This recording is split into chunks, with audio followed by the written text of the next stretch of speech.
You're very welcome along to the Matchbook Cheltenham Trail. We are getting through this season very quickly. It's hard to believe. We're mid-January. Before you know it, once we get to the DRF, it just flies by. I'm your host, Daniel Hussey, joined as ever each and every week by Matt Tombs, Cheltenham's trends expert, and we lean heavily on Matt's Cheltenham trends, and then our Irish racing expert, Racing TV's Donn McClean. Lads, this week we're going to cover the chases from Christmas. So if you are looking for a Christmas review, last week we covered hurdles. This week we covered chases.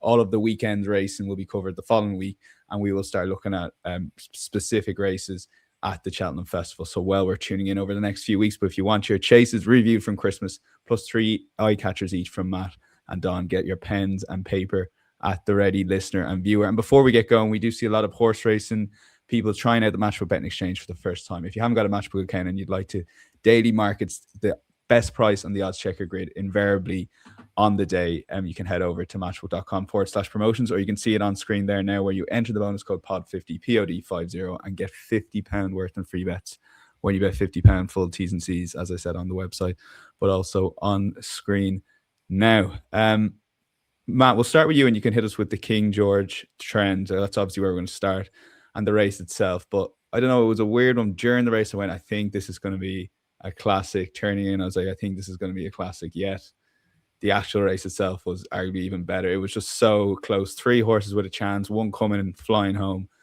Banbridge and unlucky not to win. Gaelic Warrior unlucky to win. But what did you make of the race as a whole and the winner? Absolutely agree with you, Daniel. Absolutely belting race. And a great advertisement for Kempton and for good ground. Curiously enough, with everyone rallying to save Kempton, no one was complaining about good ground. And given it was apparently a course record off a steady gallop, might have actually been near a good to firm in reality. That's worth remembering in a few weeks' time when there's clamouring for extensive watering at Cheltenham. Some people don't want good ground.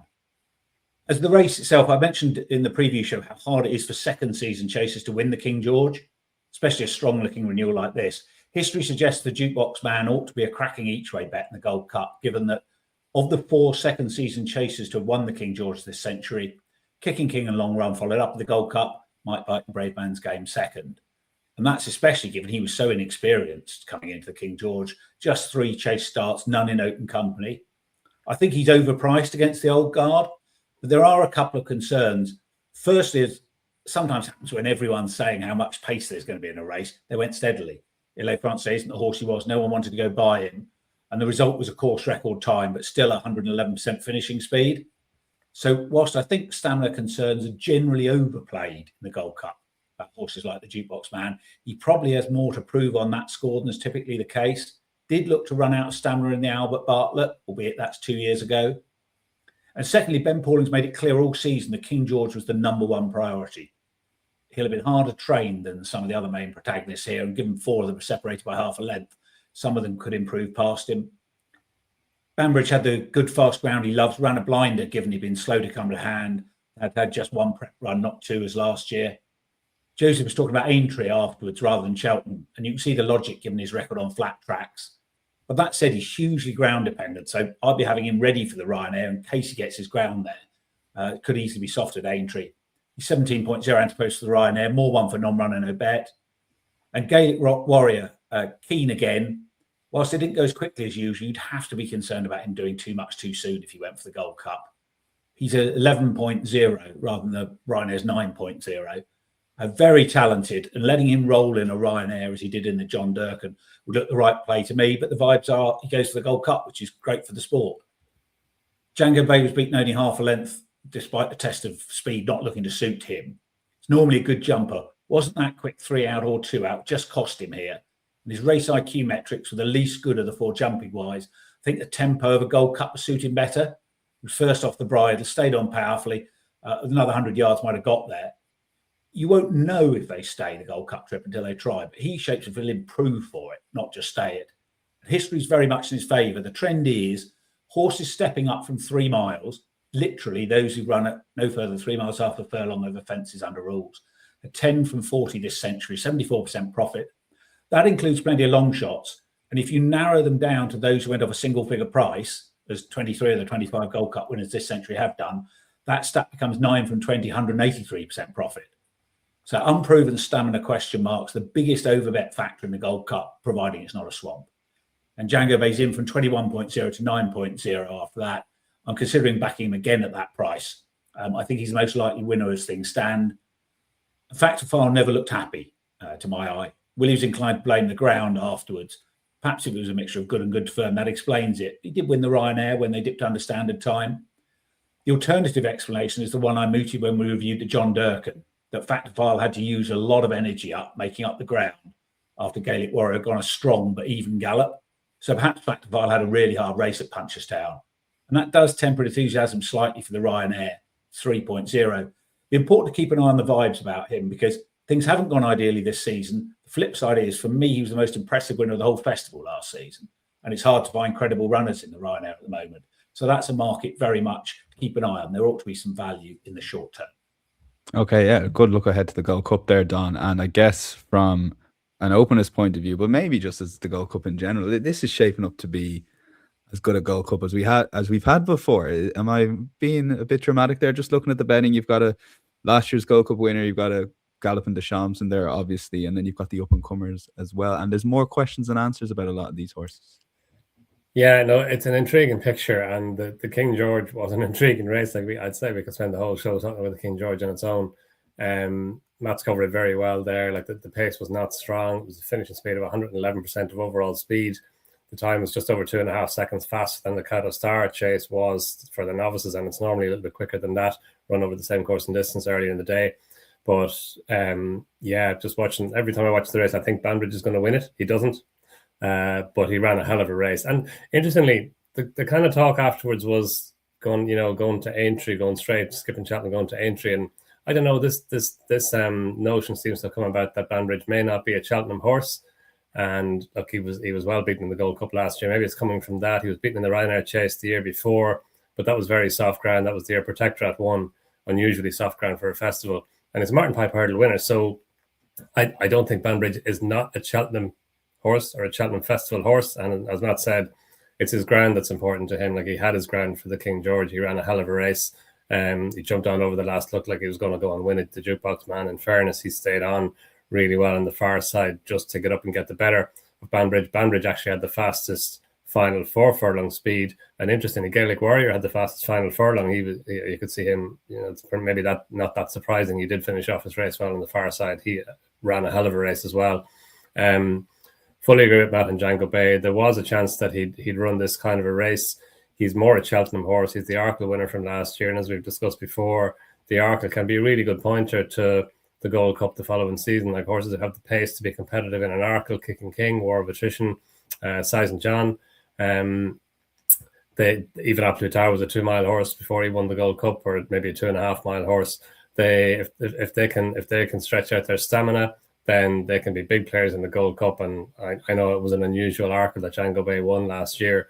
He travelled like the least likely winner by far on the run down the hill, and Margebury made that mistake at the second last fence. But he won the 1965 chase at Ascot and Stavie this season. And then this was a big run. Even looking at the race again, he was staying on again on the outside, having got the second last a little bit wrong to finish 4th. He was only beaten half a length in the end. So to me, that was a massive run. He's just turned 7. I just love those types of horses, young horses improving, who we just don't know about how much he could improve as he goes through this season. And then going back to Cheltenham, where he's 2 for 2. He's run there twice. He's won there twice. And the tempo, as Matt pointed out, of a Gold Cup should suit him better than the tempo of a King George. So an awful lot to like about Django Bay. The Jukebox Man, yeah, like he's a King George winner now, and again he finished second in an Albert Bartlett hurdle and has only run at Cheltenham, only just caught in the end by Stellar Stories. So you can see that he could at least match this performance, or there's no reason why he shouldn't be able to match this performance going back to Cheltenham. So he's a player as well.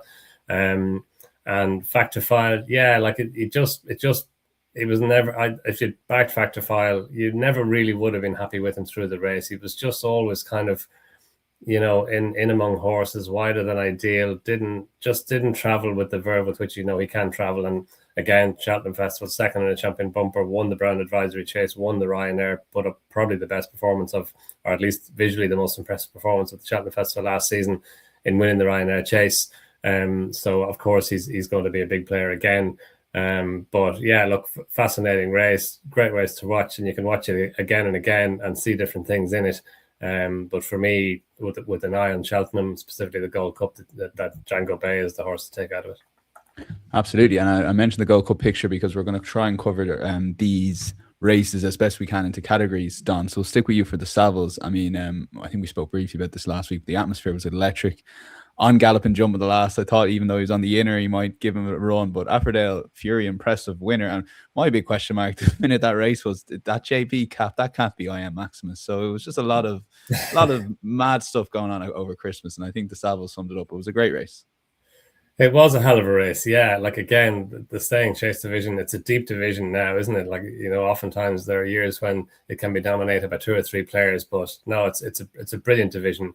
And yeah, Affordale Fury, fantastic, like brilliant for Noel Meade. He was recording his 5th win in the Savills Chase, equaling Michael Hurrigan's record.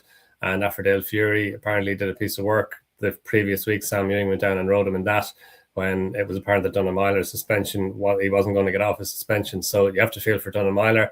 But Sam Ewing, as we touched on last week as well, Dan, what a week for Sam Ewing with Affordale Fury. He'd won the maiden hurdle at Dan Rollins set at 12 the previous, or 2 days earlier. Then he had that treble on the second day and then went on and winning the Savills and Affordale Fury. But he was good, Affordale Fury. He had to dig down and stay on really well. He jumped a little bit to his right, which I think that's important to note, because at Leopardstown over the course of the Christmas Festival, as is often the case at Leopardstown, and it's something to keep in mind for the Dublin Racing Festival coming up as well, it definitely wasn't a disadvantage to be wide. It was probably an advantage, especially on the chase track. And Affordale Fury jumping to his right, it took him there. I mean, it may be that Sam Ewing wanted to go there anyway, and that wouldn't be surprising. But however it panned out, or for whatever reason, he was over on the outside of the track, probably on the fastest ground. And there were a couple of horses in behind who ran around more towards the inside. Most notably, Lecky Watson was around the inside for a lot of the way, and I think his run can be marked up a little bit on that. But Affordale Fury, like he's only 7, just turned 8. He had that big run in the Albert Bartlett Hurdle as well when he finished second behind Stay Away Faye at a massive price. Now, maybe it wasn't the best renewal of the Albert Bartlett Hurdle ever run, but he still stayed on well at a big price to finish second in it.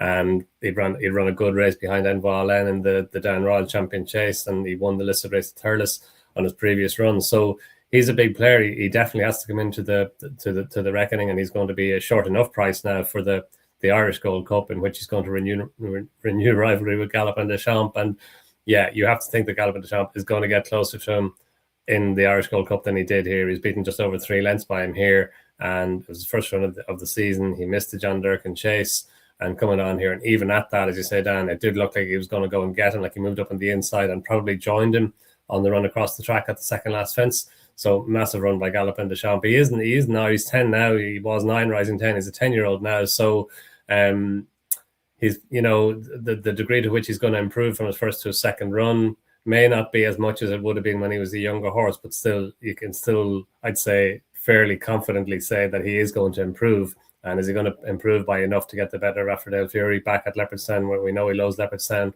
Yeah, it's going to be fascinating that they've put him in as favourite for the Irish Gold Cup, and not hugely surprising. I thought I Am Maximus ran a massive race. You say, Dan, you saw the cap of Derek O'Connor, wondering, is that really I Am Maximus? Yeah. Like, he was a little bit hampered by Affordale Fury at the final fence when he jumped to his right.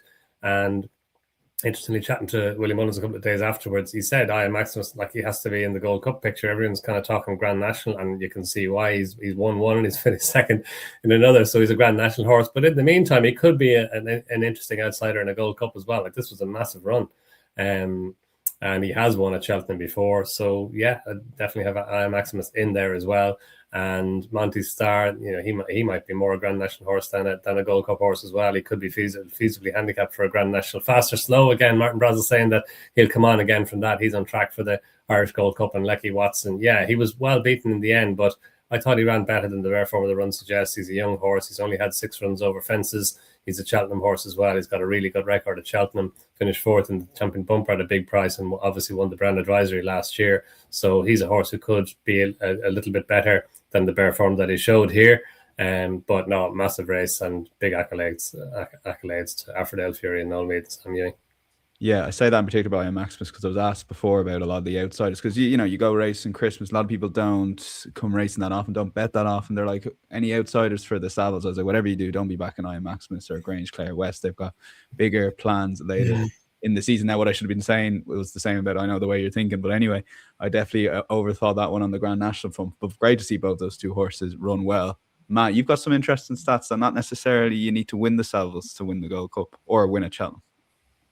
Yeah, that's right. 5 of the 9 Gold Cup winners and all 3 Ryanair winners that the Savills has produced were beaten at Leopardstown. So this is just Christmas. Lots of punters make the mistake of seeing these Christmas Grade 1s, think they sort out a pecking order. They provide clues to Cheltenham, not answers. Don summed it up very well. I particularly agree with his analysis of Iron Maximus and Lecky Watson, who we'll come on to in a moment, might actually have the opposite targets than people think. But Affordale Fury, I was impressed with him. I don't think this was a fluke. He was the one horse who arrived clearly on a roll. And well done to those who took the fancy prices. This wasn't a fluke. And with the hindsight, it was one of those that was gettable at a big price earlier in the week. The discussion that Don was explaining about being out on the outside at Leopardstown, I absolutely agree with that. Some pundits I've heard saying it's now an advantage to jump right. I don't think that. I think it's a disadvantage to jump left if that's taking you inside onto the worst of the ground. But the best combination must be to be on the outside and jump straight. And Affordale Fury is 21.0 for the Gold Cup. You would be more concerned about his jumping right at Cheltenham. But I think that's a fair price about an improving up and coming horse in a wide open race. I Am Maximus, he's rated 170. He's a 4th season chaser. Now, the last 11 nationals, Tiger Roll the second time was in his 3rd season chasing. The other 10 were all in their 1st or 2nd seasons. You think I Am Maximus would be vulnerable to one of those 2nd season chasers off a mark of 170. So I absolutely think he should be trained for the Gold Cup. He's 34.0 rather than the national. Grange Clare West ran well again. He was very much being trained with the national in mind. The first 3 home, 163 to 167 last year. It's those classy horses that do it. And Lydia Hislop made an interesting point in her column about how track position in the Savills may be an indication of big race targets in the spring. And as Don said, Lecky Watson was down the inside. Lydia's theory is this means that Lecky Watson's being prepped for the national, not the Gold Cup, as you might expect for a Broadway. I'm buying into that theory. 34.0 for Aintree is tempting as the race has become a benefit for the 2nd season chasers. As I said, you need the graded, often Grade 1 class now. I was really positive about Galopin de Champs here. Vibes where he come on a fair bit for the run. Since this became a Grade 1 in 2002, no horse has won on seasonal debut. Rinkery did it in 2001. It was level weights Grade 2. So he could easily win the Irish Gold Cup. What happened last year at Cheltenham? That's the big question for me. Did he just have an off day? Or did he remember that brutal 2024 Gold Cup, which was fast run on bad ground? He's going to be 10, 4th run in the Gold Cup. So great horse though he is, I suspect it'd be a big ask against younger legs. And what do you make of I Know the Way You're Thinking? On the one hand, he's consistently way below Gold Cup form on 5 of his 6 starts in open company. On the other, he's improved 20 pounds at Cheltenham the last 2 seasons. I think you have to wait and see what happens in the Irish Gold Cup, but he needs a real revival. My hunch is the Gold Cup fell apart and that it may have bottomed him. So I'm keen to oppose him at the moment. Yeah, because heard plenty of theories between the drift, but maybe it was a wrong anti-post price versus an actual, drift. So there's a lot going on there and some interesting points Matt raised, and I know the way you're thinking. Savills New Year's Day chase.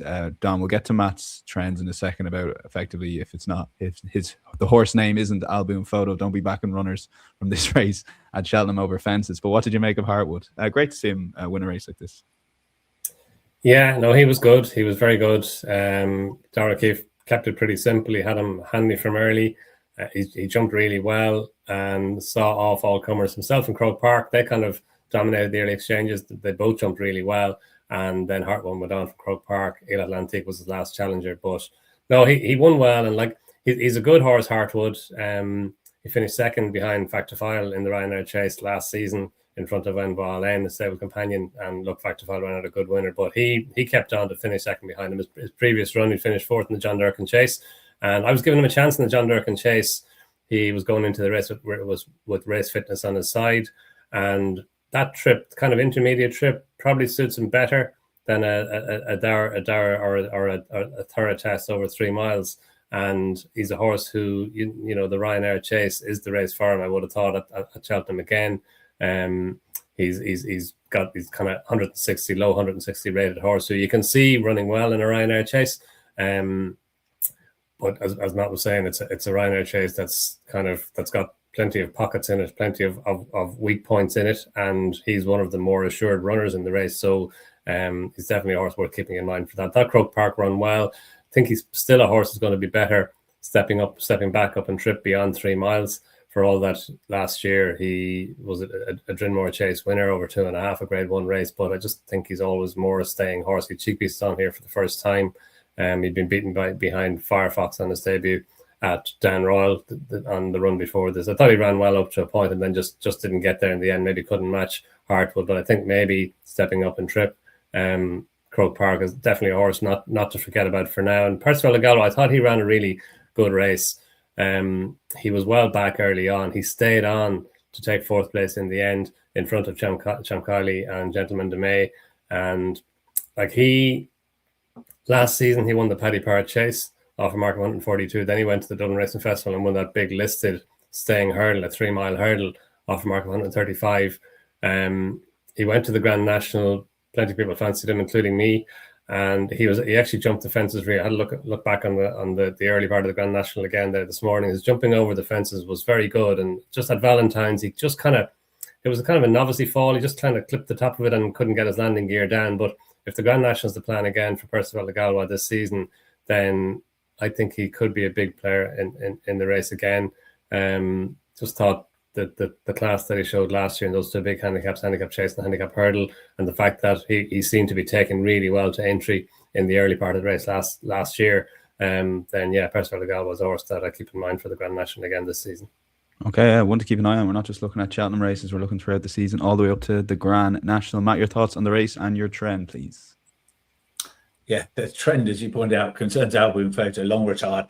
But other than him, runners 0 from 25 over fences in the festival. When a small race suddenly becomes the default trial for a Gold Cup winner, it's easy to forget that's generally not been a strong contest. But the Gold Cup successes can make it a bit more fashionable. And this did look more competitive than the renewals Album Photo was winning. 7 runners all rated between 150 to 160. And crucially, you had leading contenders from Mullins, Elliott, de Bromhead, decent Cromwell runner, who'd be, as Don said, might be a Grand National horse more than this. So it meant that the market leaders really took each other on. And it was a strange market. The Ryanair runner-up Hartwood was £10 well in against Atlantique, £14 against Croke Park, £8 against Champ Carlin, went off 3.0. So he won easily. And Don's made the point that there aren't too many runners to take Factor File on. Factor File not firing on all cylinders at Christmas. So that's the question you get so often in the Ryanair. Hartwood really ought to run, although Henry was saying it wasn't certain afterwards, but that really does look his race. He has been backed in from 21.0 to 13.0, but it's very tempting to think, he's an each way bet in that. On the other hand, is he quite good enough to win? And so often you can get sucked into backing these horses who are going to run the Ryanair and probably run well, but there's going to be a proper Grade 1 horse in there probably that might be too good for him. So I've held fire on that. I thought Atlantique ran a fair race to be 8.5 lengths second. He's in and out and was ridden to get the trip here. I think he's probably best at intermediate trips and is the type to pop up at a price in a good race, but he wasn't entered in the Ryanair. So Hartwood, I think, is a sort of an each way potential play for the Ryanair, but I'm not sure whether he's quite good enough to win. Yeah, no, I would agree with that for what it's worth. Let's move on to the 2-mile chase at Leopardstown. I thought this was one of the races of the Christmas period. Matt, we'll go to you for your trend and your thoughts on the race. I mean, it's just the top 2 for me. The Solness do it enough to hang on, but that mistake, Marine Nationale, I mean, I was in the crowd. We all thought, he's a goner. Like, I think I heard the lengths lost from Outrace IQ was around 15 or so. That sounds about right to me. And for him to make up that gap throughout a 2-mile race with Solness out in front, I thought it was an incredible performance at Christmas. It was an extraordinary sight, wasn't it? And he must have used a fair bit of energy. I mean, it was early in the race. So, they weren't going a mad gallop at that point, but even so, must have used a fair bit of energy. And it was a very odd near fall, wasn't it? Whereas he didn't actually make a mistake and Sean Flanagan nearly came off. So he definitely went up in my opinion here. The trend is that 3 of the last 5 champion chases around this all were beaten at Leopardstown. And the champion chase is predictable in the sense that very few horses can win being able to run this fast and jump when running this fast is rare. 21 of the 25 renewals this century gone to the front three in the SP market. But it's unpredictable between what are typically those 3 or 4 realistic contenders. 10 of the 13 odds on shots this century have beaten in the champion chase. And that's because there's so little margin for error. Horses are at the limit. So you can't be too confident the form between those top 3 or 4 horses will get repeated. And I think that's the case with Solness. He is the least likely, certainly in the market. He's 26.0 to win the champion chase. His 8 previous runs, ignoring his debut, come off a break 53 where he won. 53 days, or less. Here, he was returning after 242 days off. Now, I thought he'd need it, but he made most, always looking to have a little bit in hand at the business end after what happened to Marine Nationale, and perhaps finally having a long break for the first time in his career. He's improved for it. He never got to boss things in the champion chase last year, and we worked really hard to get to the front. And that, you'd imagine, be the problem again if you've got the likes of Quilixios going really quickly in that. So I think he'd be more one for in-running punters on the Matchbook Exchange. Our preconceived ideas are usually right about how a race will be run, but not always. We saw that with everyone expecting a fast run King George. Steadily run champion chases are even rarer, but put the kettle on 1-1. And if Solness were gifted a soft lead at Cheltenham, then he could be dangerous. And Marine Nationale is also making a seasonal reappearance, albeit he'd been an intended runner at the Fortrea 6 weeks earlier. And the ground went against him, so he might have been a bit fitter. But I was really impressed with him here. The way, one, as you said, Daniel, he made up the ground, but also he was under pressure a fair way out and seemed to find more than he had done in the past. Maybe Solness was blowing up and he was just holding on. But for what it's worth, the last couple of furlongs were both about a second slower than in not dissimilar circumstances in the race last year. So maybe that lends to that. But I'm sceptical about how much you can draw from such comparisons. So Marine Nationale 3.5 looks about right for the champion chase. I think he's the one to beat. Slight caveat that he would prefer a sound surface. And then much discussion about what tactics to use on Majborough after the hilly way. I'm very much in favour of experimentation, especially at this stage in a horse's second season over those obstacles. Try different things, you learn more. Plan made to restrain him was fair enough, but it didn't work. He was far too keen, pulling harder and harder as the first 3 quarters of the race went on. Also up the inside for much of the race on the worst of the ground. When you jump left, it's easy to end up on the inside here. So that must have cost Majborough a fair bit of energy. He was still in with a chance when the other 2 squeezed him out on the flat. My hunch is he wouldn't have got there anyway, but he would have been closer. This was only 20 days after his seasonal debut at Cork, very un-Mullins-like. I doubt he was at his best here. I think he was just running because he needs more experience. So what do you do with him now? Some are suggesting stepping him up in trip. I mean, it's hard to believe it's a good idea to step up a horse in trip who's pulled so hard on their last start. And JP McManus never won the champion chase. And even with Factor File not firing on all cylinders at Kempton, I'd be surprised if he wants Majborough anywhere else but the champion chase. So the race IQ data, Majborough jumping by far the best again. As we discussed before, might be an ugly but efficient jumper. Visually, I thought he jumped better than at Cork. And all 3 may oppose the Dublin chase. Personally, I'd let Majborough go his own gallop, try and settle him that way, perhaps tucked in behind Solness if the gallop's right. If they tried exaggerated waiting tactics, then I wouldn't fancy him at all. He's 8.0 for the champion chase, probably a bit of a win-only bet anti-post. He could be a bolt-up or bomb-out merchant, but it should be a cracking rematch between the 3 of them at DRF. Yeah, and that's the common theme. I guess we're getting a lot of these rematches at DRF, which is brilliant. Don, for you, Solness, first of all, I mean, we didn't touch on the travel with Matt. Is there any danger that, I know you can review the race here, Leopardstown would have you to the Cheltenham Festival, that he might not travel to England as well as maybe he runs in Ireland? Yeah, maybe there's something in that, Dan. But I just think he's so good at Leopardstown. Like, he won this race last year, and then he went down and won the race at Dublin Racing Festival. And that's obviously the plan again. This was his first run of the year, of the season, as Matt said, and he was brilliant. He was just a carbon copy of last year's race again. You have to feel for JJ Slevin, who lost out through injury. He was just stood down, having had a fall in an earlier race, but Sam Ewing stepped in again and gave him a very JJ Slevin ride around the outside, just popping away over his fences and come and catch me if you can. And they couldn't. They closed up on him as they did last year.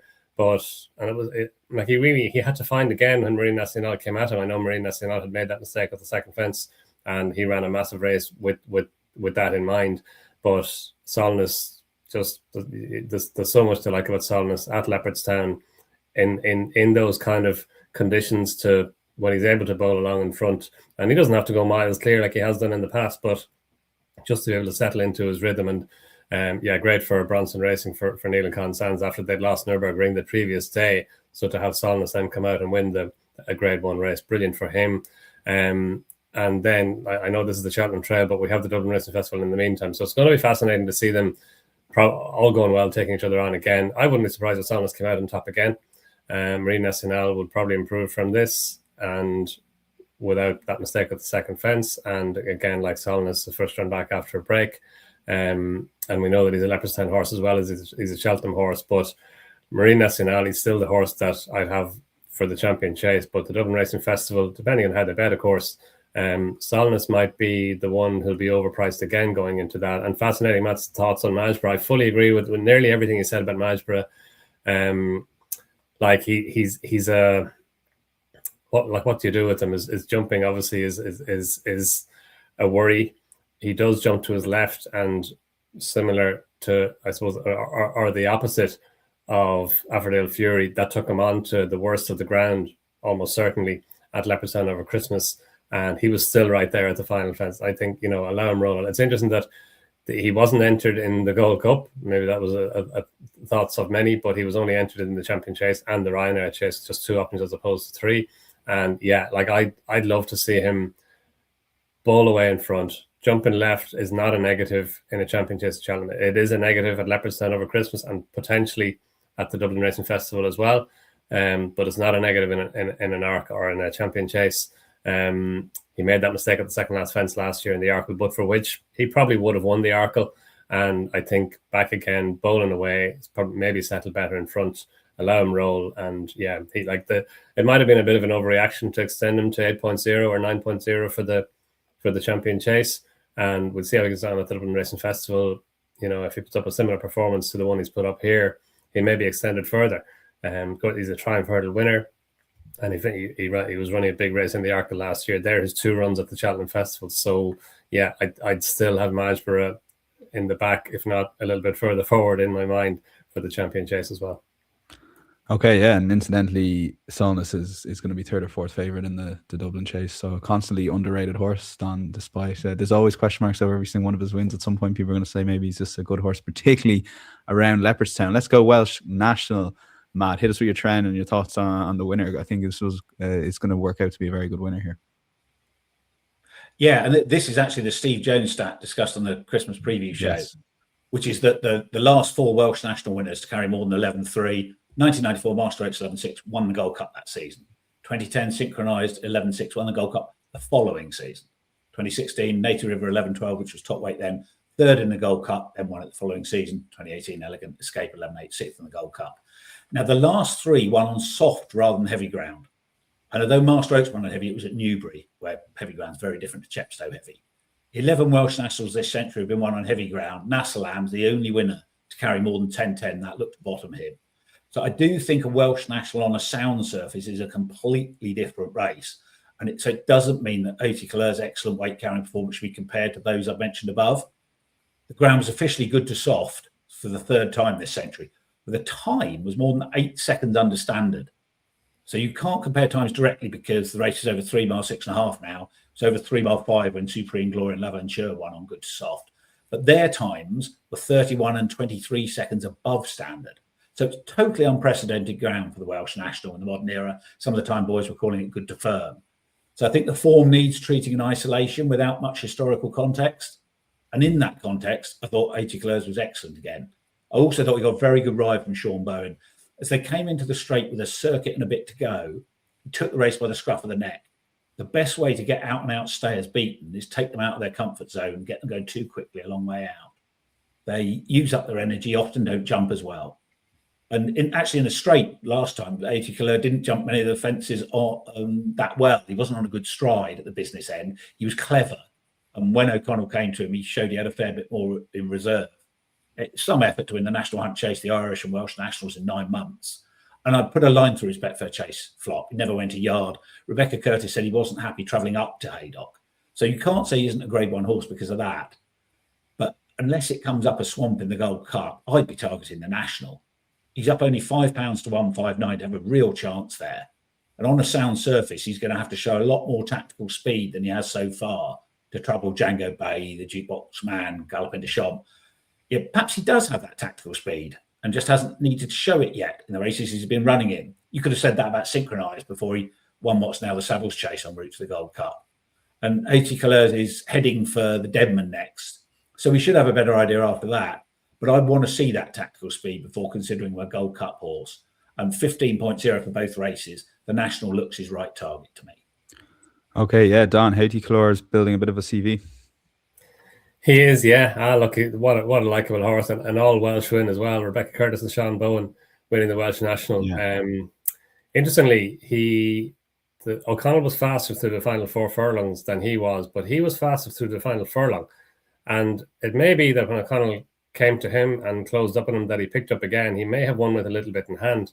Look, he's got such a, as you said, Dan, such a CV, Irish National, National Hunt Chase, Welsh National now, and the National Hunt Chase obviously proved that he could operate at Cheltenham. He was really impressive winning it. He was racing off a mark of 135 in the National Hunt Chase when Native River finished second behind Manila Rocco in the National Hunt Chase.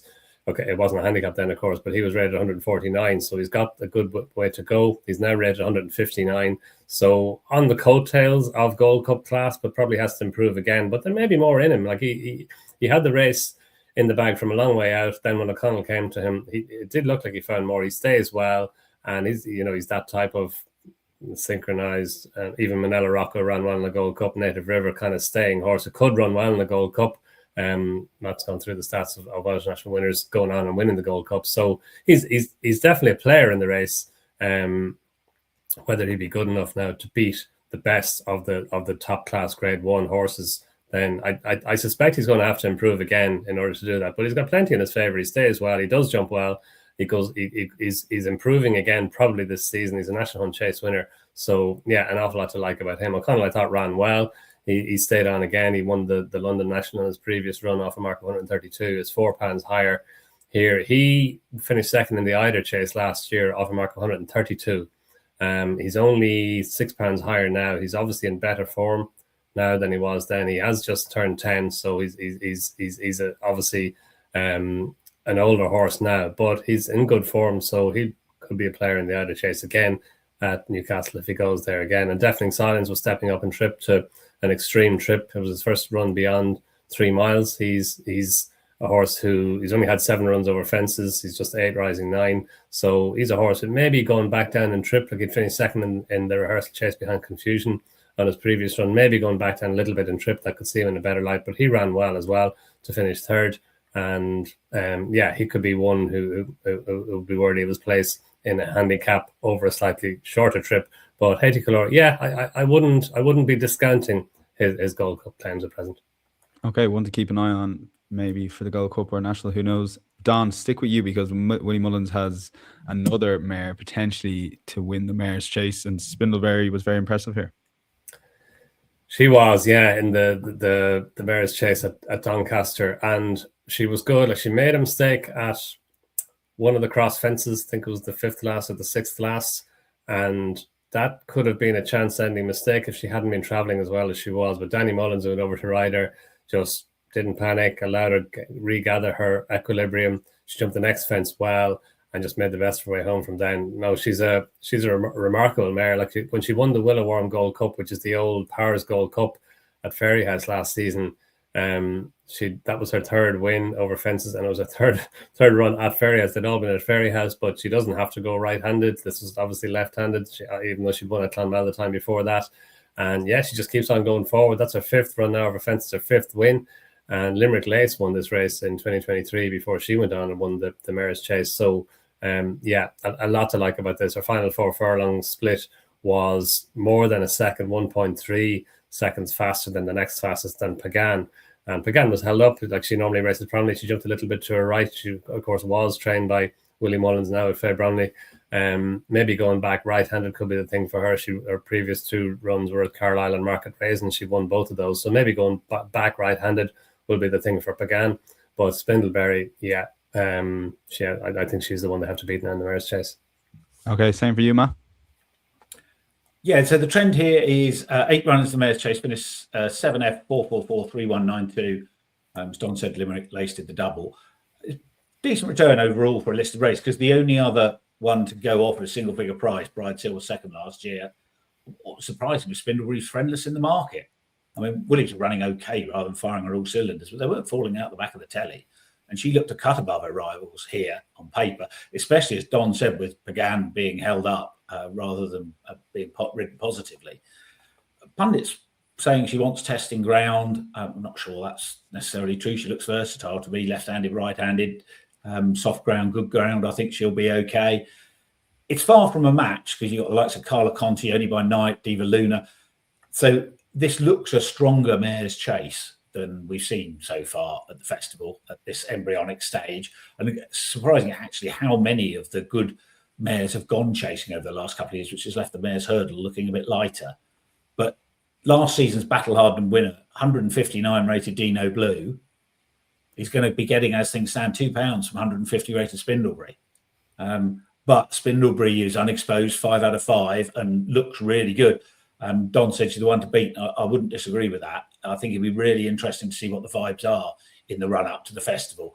With novices having won 2 of the 5 renewals, the likes of Diva Luna, maybe even Jade de Gruge, who come on to. It's a division I'm still assessing rather than betting in, but Spindlebury definitely is a big player. Okay, yeah. Big potential there for Mullins in the marriage chase again. Let's go to the Faheen novice chase and Final Demand, Don. How impressed were you? I mean, he's a very short price now for the Brian Advisory. Yeah, look, he's one of the horses of the season so far, isn't he? Like when he won on his beginner's chase at Navan, he just didn't touch a twig. His jumping was so good. He seemed to meet every single fence in his stride. And again, in the Faheen chase, he was very good. Patrick Mullins rode him that day, and his jumping was good. He was just kind of not being ridden along or anything, but Patrick just seemed to be he wasn't restraining him anyway. He just seemed to be kind of just allowing him bowl along at his own pace. And for me, the key was the more the race went on, the longer he went on in his race, the further he went in terms of distance, the stronger he looked. And this was 2 miles 5 furlongs at Limerick on soft to heavy ground at Christmas, so a real test, and he relished that. He came away from a good horse, a stable companion, Gold Dancer.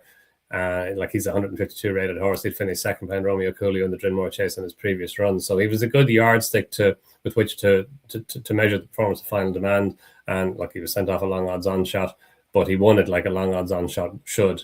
And yeah, continues to improve again. I'm sure it's on to the 2 mile 5 chase at the Dublin Racing Festival, so that's going to be interesting.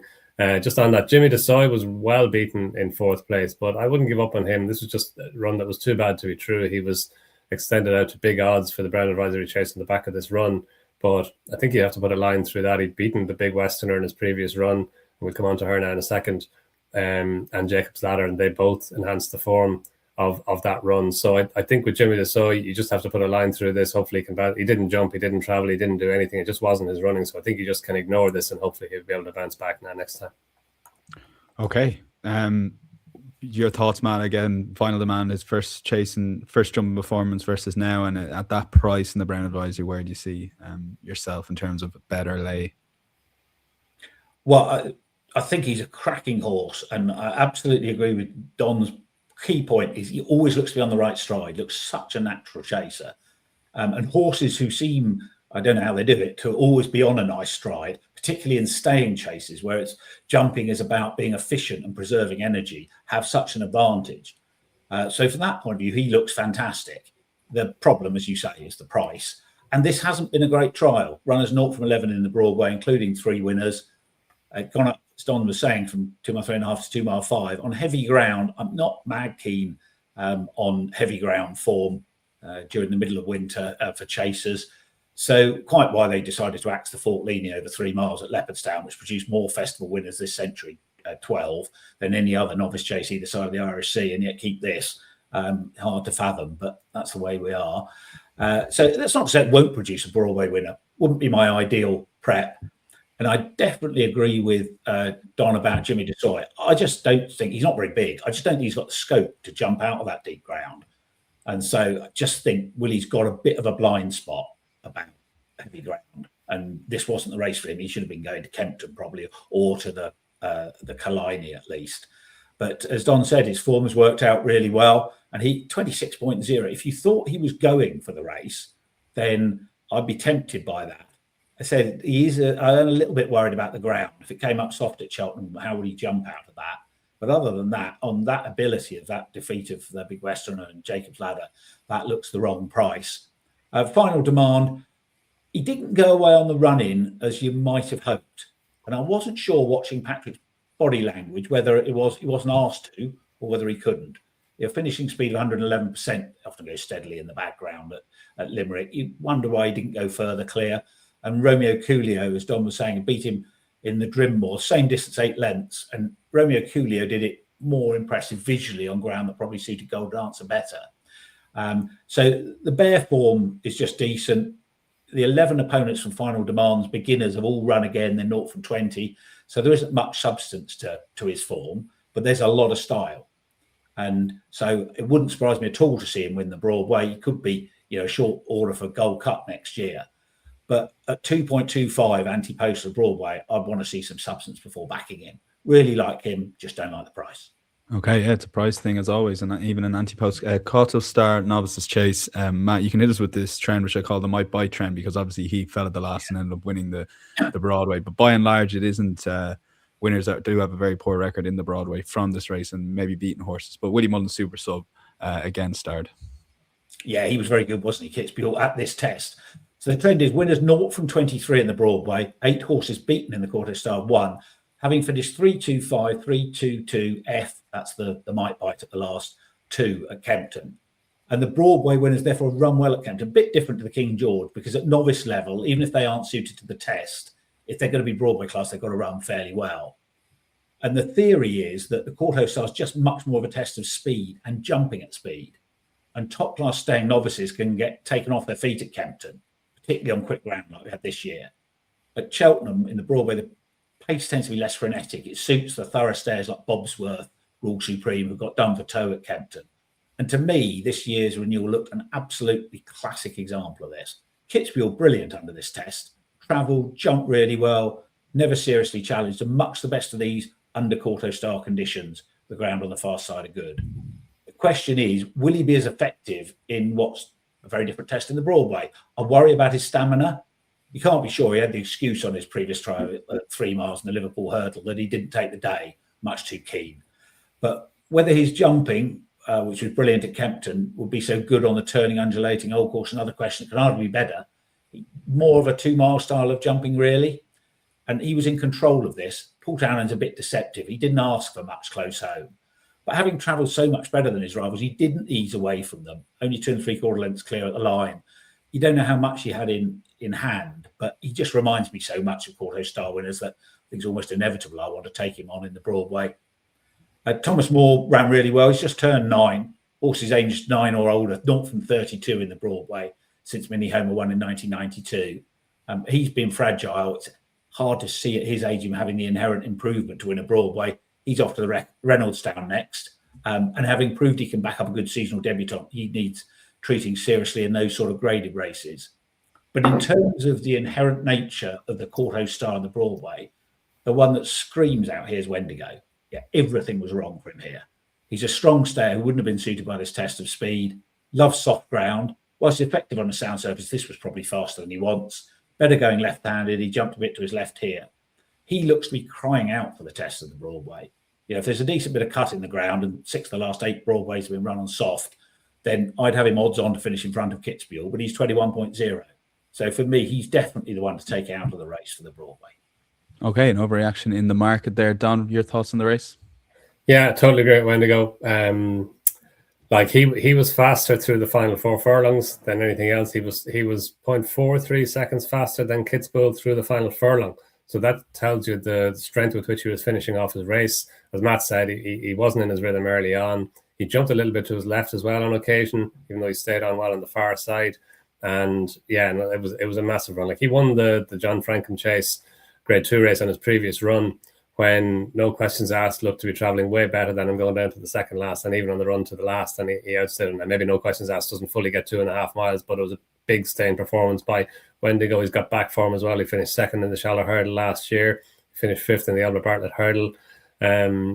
And yeah, look, he's just a really likable horse who has a great attitude and stays well, just done for pace here. I thought the ride that Paul Townend gave Kitzbühel was a masterclass. Like he stacked them up, got him into his rhythm early on. The finishing speed was 109% of overall speed, so he went pretty slowly early on and then quickened. And Kitzbühel was very good, looked very good, jumped very well. But as Matt was saying, kind of on the run to the line, you kind of thought he might have run out a more impressive winner in the end than he did. I mean, he had the race in the bag, jump on the last, so maybe he didn't need to extend away. But I'm not sure how much more he had left in the end. It was a big performance, really impressive performance. But yeah, fully agree with Matt that Wendigo is the horse to take from the race. Okay, both lads in agreement there. So take note. Let's go to the Racing Post Novice Chase, and this was a cracking race. Matt, we'll go with you, and you can hit us with the trend as well. Romeo Coolio versus Irish Panther. We talk about this a lot in the show over the last couple of years, but we do have probably a genuine, if there is a genuine 2.5 miler out there, it is probably Romeo Coolio. But your thoughts on that point, the trend, and then the race as well? Yeah, I think he's ideally suited by 2.5 miles. But as we've seen over the last couple of years, the class acts at 2.5 miles, like Gaelic Warrior and Django Bay, often win the Arkle if there isn't a real top 2 miler there. So Romeo Coolio, be interesting to see which way he goes. The stat here is that winners are 4 from 16 in the Arkle, small profit. All 29 losers who ran in the Arkle were beaten again. So that's not good for Irish Panther, even though he looked like a drop-down trip really suit him. And Romeo Coolio's form works out pretty well. Cocktail Divan, who he beat by 14 lengths at Down Royal, impressive in the beginners here at Christmas. As we've touched on, won the Drim more easily, beating Gold Dancer more impressively visually than Final Demanded, the Feen. And he jumped really slickly in those 2 runs. So it seemed logical this drop back to 2 mile 1 wouldn't be an issue. But sometimes going that yard quicker, horses don't jump as slickly, and that's what happened here. Still jumped okay, but he got done for toe by the runner-up and needed that 17th furlong to win. So the obvious conclusion is he wouldn't be suited by the Arkle. Gordon said it's got to be pretty soft for him to run. But you look at the 3 shorter than 21.0 against him. Lalamba doesn't look like a 2 mile either. Kopek the board missed Christmas with a slight setback, so he's got to get back for the DRF. And Willie's talking about mares races for Cargisi, presumably at around 2 miles, not the mares chase at Cheltenham. And as I said, by general rules, if there's a top class 2 miler in the Arkle, then they invariably beat a top class 2.5 miler. But if there's only a top class 2.5 miler, like a Django Bay, then they'll beat a 2 miler who aren't top class. And so Romeo Coolio could just be the best horse in the Arkle and still win it. He's only 8.0 for the Broadway. He could step up to that. That's a very short price, given that he's not anywhere near a certain runner for that. So for me, it's a bit of a watch and wait. Irish Panther looks a proper 2 miler. Did the winner for a turn of foot, then nodded on landing at the last and got outstayed. Didn't look like he was stopping from the sectional timings. His final furlong time was pretty good, just didn't stay as well as the winner. And on similar ground, over 241 yards less in the Arkle, he got a chance of reversing the form. But he's improved a lot for fences. Subsequent impressive winner and Kalani second Jacob's Ladder. He thumped him at Naas, looking the quickest horse in that race and here. And Eddie Harty now holds the licence jointly with Patrick. Never been a big yard, never saddled 100 runners in a season, never trained more than 11 winners in Ireland in a season. But he's won plenty of big races when he's had the raw material. Best horse, Captain CB, won the Supreme. And he was beaten less than 3 lengths by Hurricane Fly in the Irish Champion Hurdle as a teenager. And that might be relevant here because Irish Panther's just turned 9. Horses aged 9 or older, 0 from 28 in the Arkle since Danish Flight won in 1988. Ironically, Captain CB was only 8th when favourite. Normally, I'd be with the younger brigade, but this could cut up. So whilst I'm not taking the 21.0 at the moment, Irish Panther is on my radar as an each way play because he looks a proper 2 miler. He may go straight to the Arkle, may go to the Irish Arkle in the way, but he is one to keep an eye on. Don't underestimate him. Yeah, Don. And firstly on Irish Panther, great story, and listen to Connections on RT afterwards. They were buzzing with the run. Yeah, big run by Irish Panther, and it was a nice step forward from his run at Naas when he was impressive with beating Jacob's Ladder. As Matt said, Jacob's Ladder has enhanced that form twice since then. And yeah, like going around the home turn, it did look like he was the most likely winner. Romeo Coolio kind of just got in a little bit tight to the second last fence. Jack Kennedy had to ride him along around the home turn. You knew he'd find. You knew this 2 mile 1 furlong trip was on the sharp side for him. But even so, Irish Panther found plenty in front. He kicked on around the home turn. Kieran Buckley asked him for his effort then. As Matt said, he nodded a little bit on landing over the last. But even at that, it took Romeo Coolio the whole length of the run-in to get up and beat him up the hill at Leopardstown. It's a fair old pull, and he won by half a length in the end. But yeah, Irish Panther wasn't stopping. He was over a second or almost a second faster than the next fastest after him and Romeo Coolio through the final furlong. So he saw it out. That said, a slightly sharper trip in the arc, as Matt was saying, could suit him a little bit better. He was only rated 128 over hurdles, so much better chaser already after just 2 runs over fences than he was over hurdles. And yeah, he was with Edward O'Grady, with the late Edward O'Grady, now with Eddie and Patrick Harty. And yeah, brilliant that he's a kind of on and up now, even as an older horse. He hasn't had that much racing. He's only had 9 runs over hurdles and these 2 runs over fences. So yeah, an awful lot to like about Irish Panther. Romeo Coolio, yeah. What do you do with him now? As in, where is he going to go? Gordon Elliott's entered him in both the 2 mile 1 furlong chase, the Irish Arkle at the Dublin Racing Festival, and the 2 mile 5. So it's going to be interesting to see in which race he's going to run. Of course, if he runs in the 2 mile 5, then the Brown Advisory Chase becomes a more likely option at the Cheltenham Festival. But I suspect he'll probably go in the 2 mile race. And like, he's a horse who you can definitely see stepping up and trip later in his career. You can see him as potentially a Gold Cup horse, please God, all going well.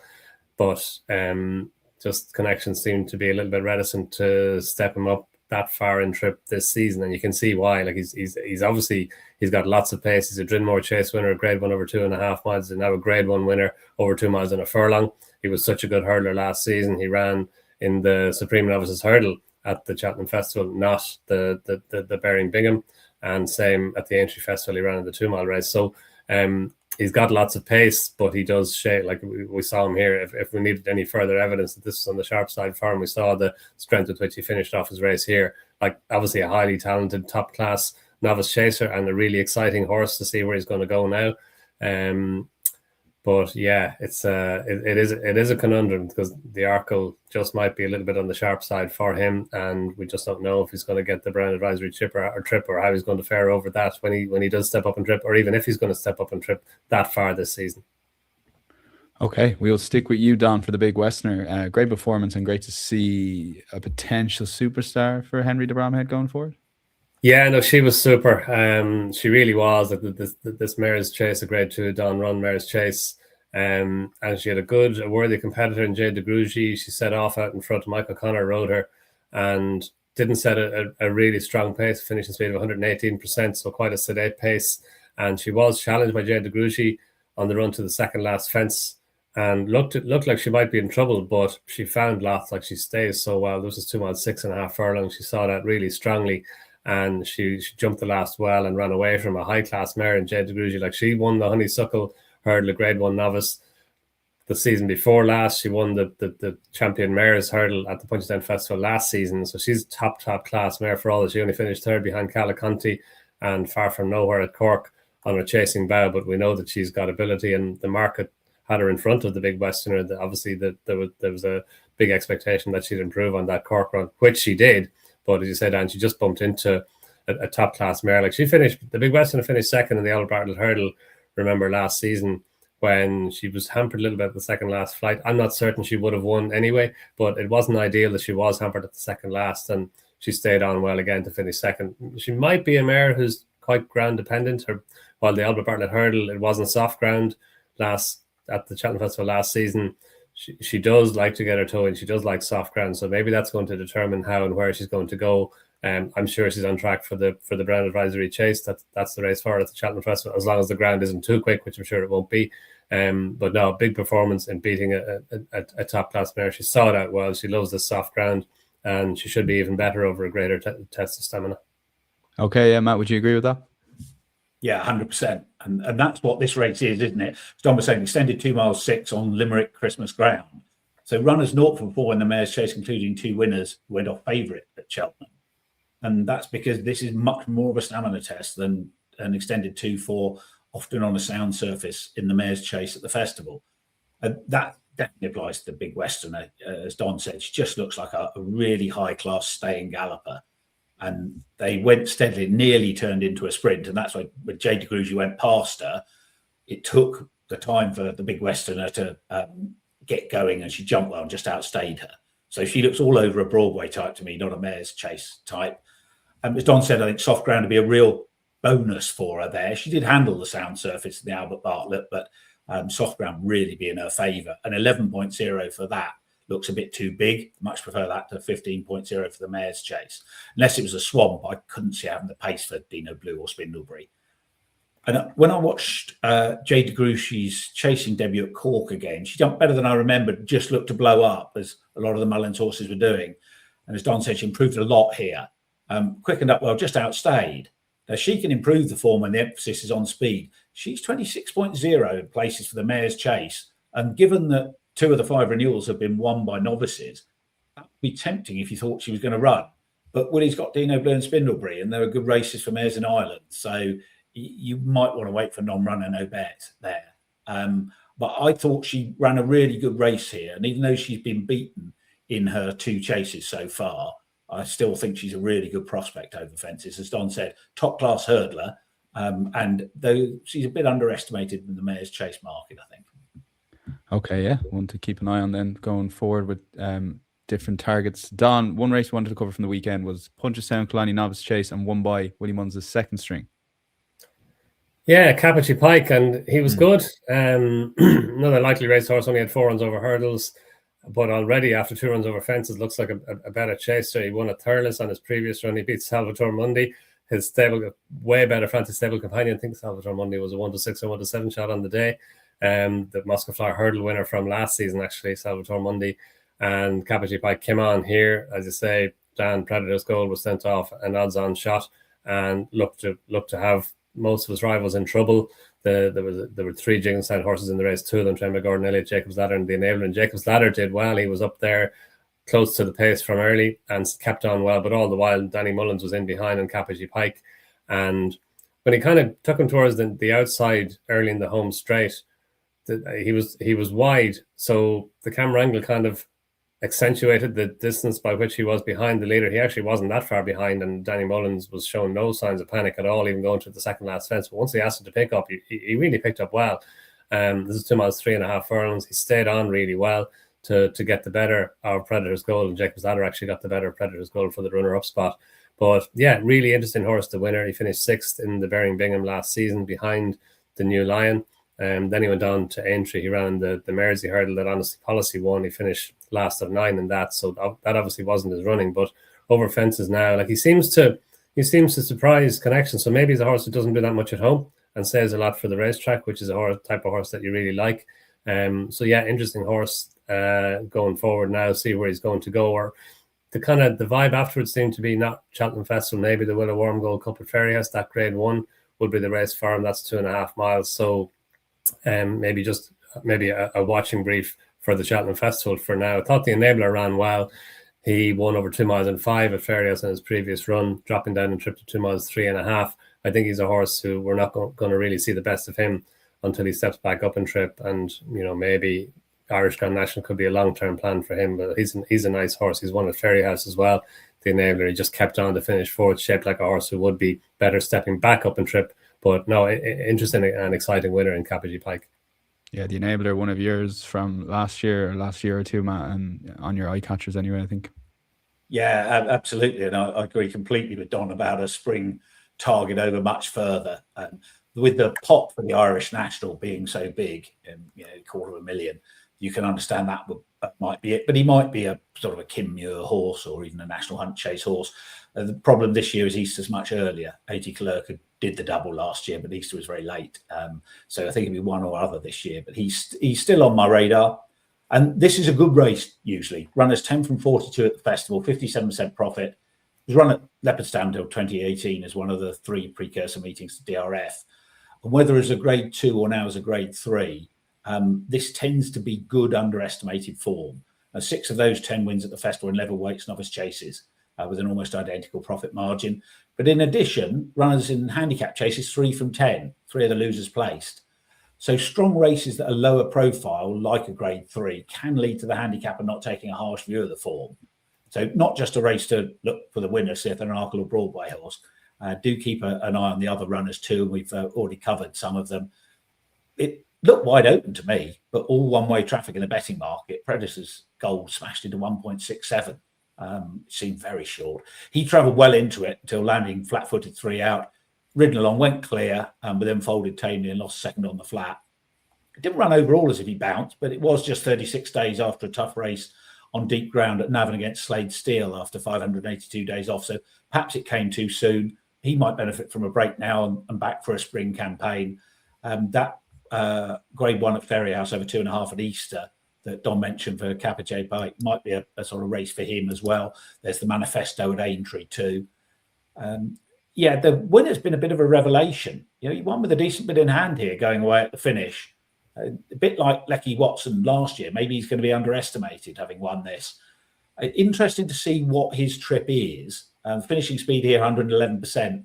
Sectional suggested it turned into a bit of a sprint. So maybe it was a turn of foot rather than stamina that won the day for him. It might be academic in the shorter term, as Don said, if he's going to Ferryhouse rather than Cheltenham. But he is the sort of horse to be underestimated. So he's one to keep an eye on. Okay, and we're done. We've covered as many chases as we could from Christmas, trying to get it within an hour. As you can see, we're going a tad bit over. Don, take us away with your 3 eye catchers from the chases, specifically around Christmas onwards. Yeah, so Kinter Calanese, I thought in the Paddy Parrott chase, he ran a big race. It was his first run of the season. He travelled really well. He was kind of middle. It wasn't really towards the inside, but kind of middle, and looked like he might go and win it when he took it up. But in the end, probably lack of a recent run told. He hasn't actually managed to win a chase yet. He's had 6 runs over fences, hasn't managed to win. He was running a big race in the Leinster National at Naas last season when he fell at I think the second last fence, maybe the third last. Then he was sent off a short enough price for the Irish Grand National and ran no kind of race there. But that was 3 miles 5. Back here over 3 miles and a half a furlong. And Tom Gibney was just saying a couple of days later that he might not be that kind of extreme stamina test type of horse. Maybe 3 miles, or maybe even a little bit short of 3 miles could be ideal for him. He got a £3 hike for his Paddy Parrott chase run up to 138. That's a feasible mark. And he'll be a horse to watch now for a kind of a 3 mile handicap chase wherever he goes next. Local Buck was the other horse from that race who ran towards the inside. Thought he ran well and could be marked up on that. He was sent off as favourite, so he's another horse to keep in mind. But Kinter Calanese just shaded it for me in front of Local Buck from that race. Then the King George Django Bay, I just thought, as we mentioned earlier on, I just thought he ran a massive race in a King George under conditions that wouldn't have been ideal for him. He's 2 for 2 at Cheltenham, and I think he's a big player in the Gold Cup picture now in the back of that run. And then from the Savills chase at Leopardstown over Christmas, I mentioned Lecky Watson. I just thought that he ran well. He was right there with them at the second last fence and probably raced on the worst of the ground. Thought his run could have been marked up a fair bit on the bare form of what he did. He's a horse who's often underrated. He was sent off an 80-1 shot for the Champion Bumper at Cheltenham when he finished 4th. He was a 20-1 shot for the Brown Advisory Chase last year, which he won. And I think he's just been a little bit underrated again this season. Okay, that's Kinter, Calanese, Lecky Watson, and Django Bay for Don. Matt, your 3 from the Christmas period on chases? First one is Lovely Hurling, who was a 145 rated novice hurdle last season, finished a respectful second to final demand in the intermediate trip grade 1 at Punchestown.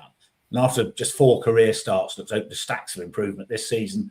So far, he's running 2 beginners chases against 2 of the fastest novices around. He'll pick the board at Navan, Cargeesy at Leopardstown at Christmas. Never in a challenging position in either. Looks a handicap project, probably stepped up to intermediate trips in the spring.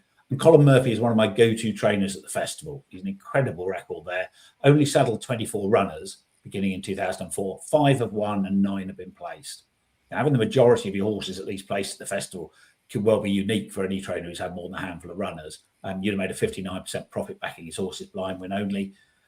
He's excellent at targeting the festival, and Lovely Hurling needs 1 more run to qualify for the Jack Richards Novice Handicap Chase, for which he's 21.0, 2 more runs for the plate. So he's definitely one for the festival handicap notebook. The Big Hunter at Down Royal has produced 3 winners and 8 places from 30 runners this century in the Fox Hunter at Cheltenham. All 3 were beaten at Down Royal. The pointing season, even now with autumn points, very different. Top hunters, very different stages of fitness at Christmas. And this season's renewal well up to scratch. It's on the line, winning. Cons Rock placed. But the one who hadn't had a run was the runner-up Will It Go Ahead, travelled really well and looked to blow up. He was 1 length second, and you'd hope with that run under his belt, he'd have every chance of reversing the form. And last season, Gordon only got him just before Cheltenham, and he still ran really well there to be 3.5 lengths third. Jamie Scown's prolific winner between the flags, really good amateur, but he was up against the crack qualified riders, Rob James and Derek O'Connor there. And this time, Gordon's got a clear run with him. And having just turned 8, he could still be improving. Will It Go Ahead is 13.0 for Cheltenham. And the horses he split, it's on the line in Consrock 6.0 and 9.0. So that looks a big price. And finally, Conyers Hill, who fell at the last in a Tim Duggan over an extended 2 mile 3 at Limerick when clear, with the eventual winner, to my eye, going better as a pair. That said, I'm not sure he really stays this sort of trip. When we reviewed the Paddy Power Gold Cup, I mentioned he was last off the bridle. But even on an unusually steady gallop, he didn't look to get home. Didn't go unbacked on either occasion. Only up £3 to 135, whereas the winning Ballybourne belt is up £7. So handicap has been generous. To my eye, he's crying out to be dropped back to 2 miles. He ran well in the Grand Annual last year, considering he was out the back. So hard to win an old course Grand Annual from the back. 11 lengths 6th there. And at the start of the season, Paul Nolan was talking about riding Conyers Hill more positively. Now he's settling, but it hasn't happened yet. Nolan's very selective about what he brings over for the festival, and it's possibly he's been hiding Conyers Hill in intermediate trip races. Henry de Bromhead did something similar with Muscada 3 seasons ago, who won the Grand Annual at 23.0 after winning the Tim Duggan. So Conyers Hill very much one for the notebook for the festival handicaps. In particular, I'll be looking for vibes from the camp that they'll ride him more positively, in which case I could see myself backing him for a Grand Annual, for which he is currently 34.0.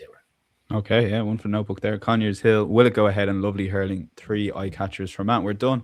That's hopefully going to be our longest show of the season. You can never rule out these things, as the lads well know. There is a DRF review to come, as well as plenty of specific targeting Cheltenham races. If you are watching on YouTube, if you can take 2 seconds, hit that like button, but also comment any questions from Matt and Don. We have a couple from the last couple of weeks that we'll be bringing into next week's episode. So if you have any, we're going to try and maybe keep 5 or 10 minutes at the end for questions and answers from the guys. But enjoy the week's racing. We'll be back this time next week or in and around that with the next episode of the Cheltenham Trail. Bye for now.